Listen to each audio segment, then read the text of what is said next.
Ever since I was a child, it was like my dream to move to New York City and become a writer. I moved right after graduating from college. Very quickly, I started to become very sad and very lonely and didn't know how to really tell my friends or family about it. Depression had been this ugly word to me growing up, and it was something that happens to other people.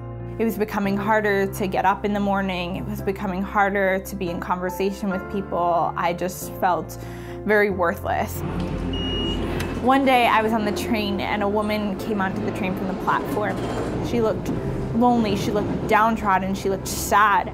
I pulled out a notebook and I wrote her a letter, and it felt like I had been doing it for years. I noticed something happened in that moment where I forgot about myself and I forgot about the sadness and the worthlessness. There was this resolution in my mind that if this is how this letter writing makes me feel, then I am gonna do it as much as I possibly can. I basically made a promise to people, like, if you need a handwritten letter for any reason at all, I don't care who you are and I don't care where you've been, I will write it to you. My inbox just started to fill up with letter requests. It was women struggling with loneliness in Japan and New Zealand. It was girls being bullied. It was boys moving to new cities. I realized very quickly that people don't need you to relate to them. They don't need you to have all the right words. I think that sometimes life just calls us to have words, just to be there and show up for somebody when they are losing all hope. It didn't matter that I was sad, that I was lonely, that I was depressed. I could be that for somebody else, and I wasn't going to miss the opportunity to do that. It says that I have too much mail, so I need to go to the front and pick it up. This one's from Australia, Missouri, Korea. There we go, here's a Korea one. Southborough, Massachusetts.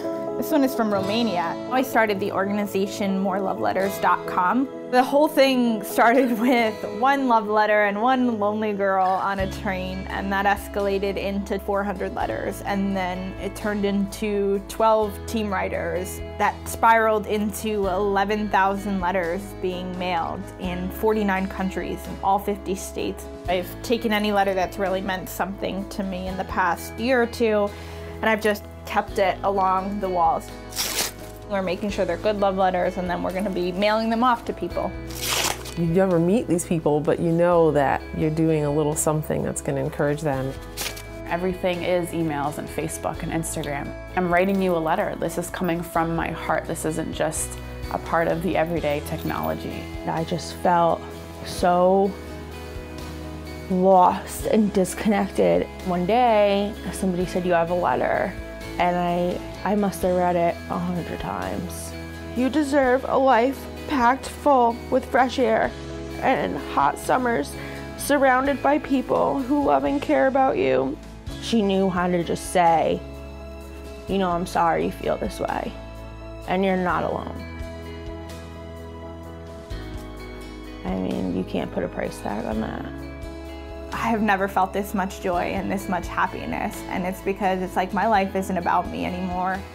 To be able to put your words onto a piece of paper is, in a sense, to tell your story, and I think that our stories are the most powerful things that we hold in this world. And so if my story can go out on dozens and dozens of pieces of paper, somebody can hold that at the end of a day.